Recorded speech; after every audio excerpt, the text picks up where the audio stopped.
The DNC has had their convention, and last night President Obama spoke. He spoke for approximately 18 minutes, of which he really robbed the President Trump. Here is the speech that he gave. Even men who didn't own property, the right to participate in the political process. But embedded in this document was a North Star that would guide future generations. A system of representative government, a democracy, through which we could better realize our highest ideals. Through civil war and bitter struggles, we improved this Constitution to include the voices of those who'd once been left out. And gradually, we made this country more just and more equal and more free. The one constitutional office elected by all of the people is the presidency. So at a minimum, we should expect a president to feel a sense of responsibility for the safety and welfare of all 330 million of us, regardless of what we look like, how we worship, who we love, how much money we have, or who we voted for. But we should also expect a president to be the custodian of this democracy. We should expect that regardless of ego, ambition, or political beliefs, the president will preserve, protect, and defend the freedoms and ideals that so many Americans marched for, went to jail for, fought for, and died for. I have sat in the Oval Office with both of the men who are running for president. I never expected that my successor would embrace my vision or continue my policies. I did hope, for the sake of our country, that Donald Trump might show some interest in taking the job seriously, that he might come to feel the weight of the office and discover some reverence for the democracy that had been placed in his care. But he never did. For close to 4 years now, he has shown no interest in putting in the work, no interest in finding common ground, no interest in using the awesome power of his office to help anyone but himself and his friends. No interest in treating the presidency as anything but one more reality show that he can use to get the attention he craves. Donald Trump hasn't grown into the job because he can't. And the consequences of that failure are severe. 170,000 Americans dead. Millions of jobs gone, while those at the top take in more than ever. Our worst impulses unleashed, our proud reputation around the world badly diminished, and our democratic institutions threatened like never before. Now, I know that in times as polarized as these, most of you have already made up your mind. But maybe you're still not sure which candidate you'll vote for, or whether you'll vote at all. Maybe you're tired of the direction we're headed, but you can't see a better path yet, or you just don't know enough about the person who wants to lead us there. So let me tell you about my friend, Joe Biden. 12 years ago, when I began my search for a vice president, I didn't know I'd end up finding a brother. Joe and I come from different places, different generations, but what I quickly came to admire about Joe Biden is his resilience, born of too much struggle, his empathy, born of too much grief. Joe is a man who learned early on to treat every person he meets with respect and dignity, living by the words his parents taught him. No one's better than you, Joe, but you're better than nobody. That empathy, that decency, the belief that everybody counts, That's who Joe is. When he talks with someone who's lost her job, Joe remembers the night his father sat him down to say that he'd lost his. When Joe listens to a parent who's trying to hold it all together right now, he does it as a single dad who took the train back to Wilmington each and every night so he could tuck his kids into bed. When he meets with military families who've lost their hero, he does it as a kindred spirit, the parent of an American soldier, somebody whose faith has endured the hardest loss there is. For 8 years, Joe was the last one in the room whenever I faced a big decision. He made me a better president, and he's got the character and the experience to make us a better country. And in my friend Kamala Harris, he's chosen an ideal partner who is more than prepared for the job. Someone who knows what it's like to overcome barriers and who's made a career fighting to help others live out their own American dream. Along with the experience needed to get things done, Joe and Kamala have concrete policies that will turn their vision of a better, fairer, stronger country into reality.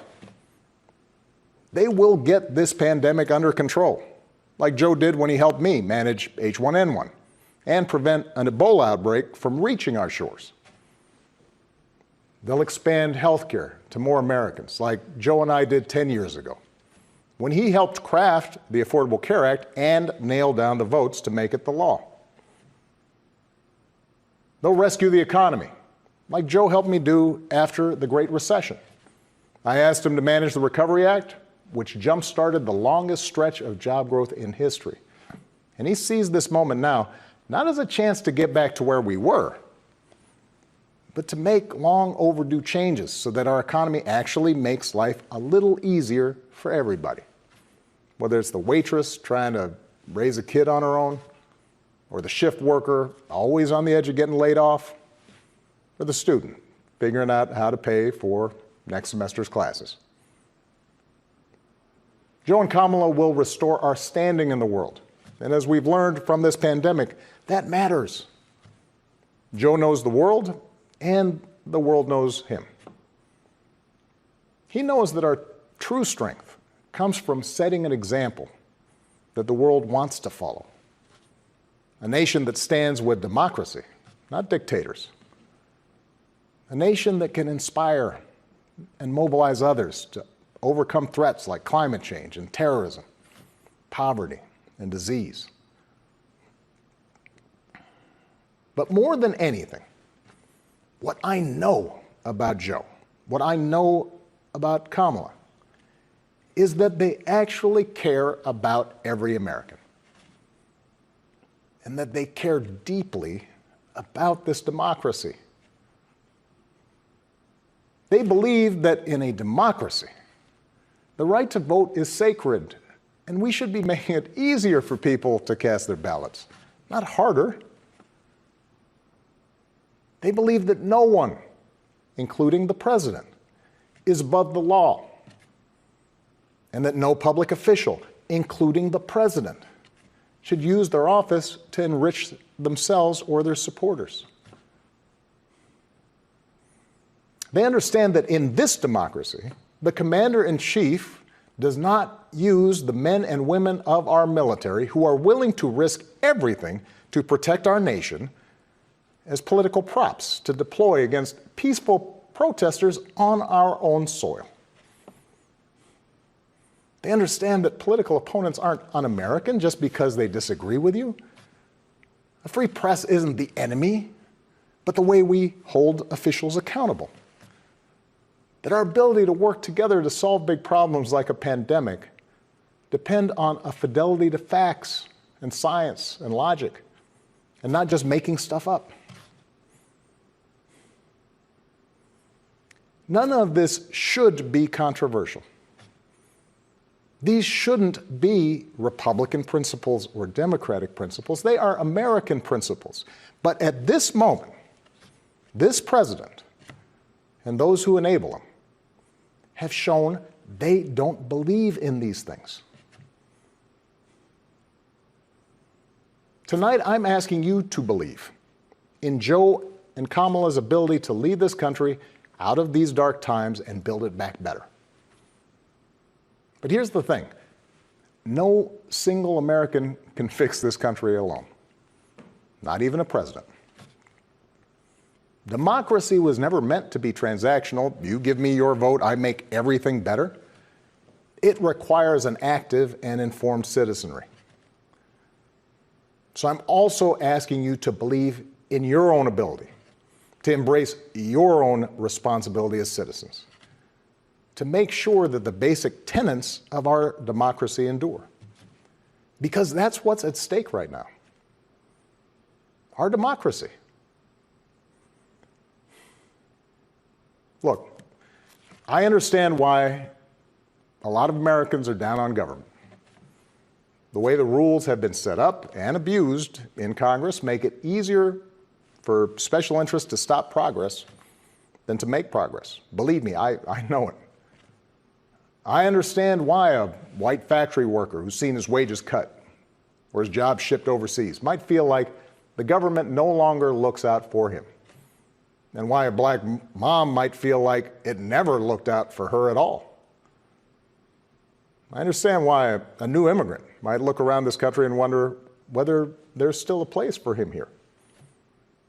Why a young person might look at politics right now, the circus of it all, the meanness and the lies and conspiracy theories, and think, what is the point? Well, here's the point. This president and those in power, those who benefit from keeping things the way they are counting on your cynicism. They know they can't win you over with their policies. So they're hoping to make it as hard as possible for you to vote and to convince you that your vote does not matter. That is how they win. That is how they get to keep making decisions that affect your life and the lives of the people you love.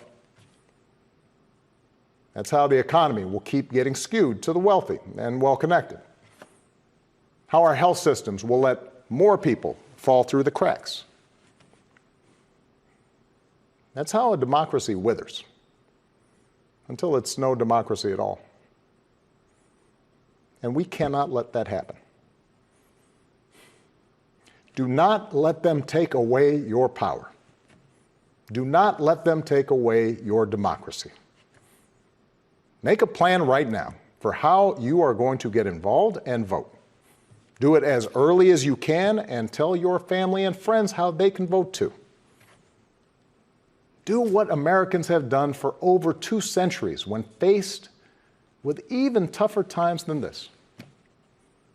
All those quiet heroes who found the courage to keep marching, keep pushing in the face of hardship and injustice.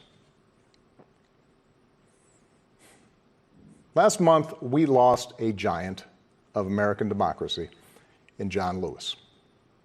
And some years ago, I sat down with John and a few remaining leaders of the early civil rights movement. One of them told me he never imagined he'd walk into the White House and see a president who looked like his grandson. And then he told me that he had looked it up. And it turned out that on the very day that I was born, he was marching into a jail cell, trying to end Jim Crow segregation in the South. What we do echoes through generations.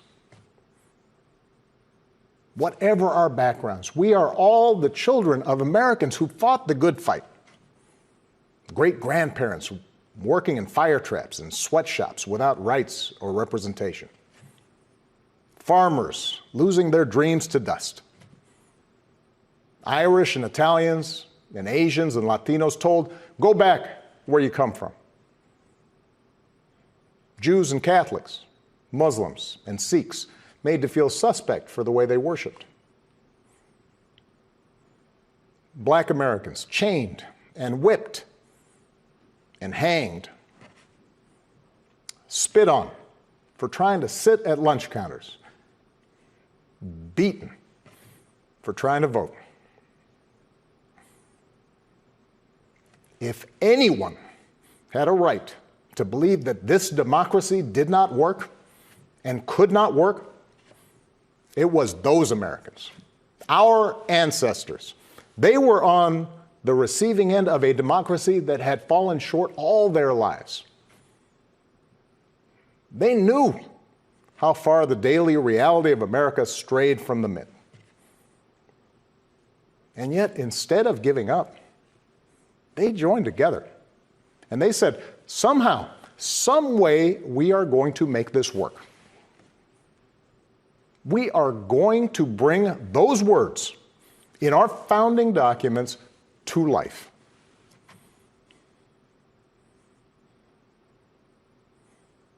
I have seen that same spirit rising these past few years.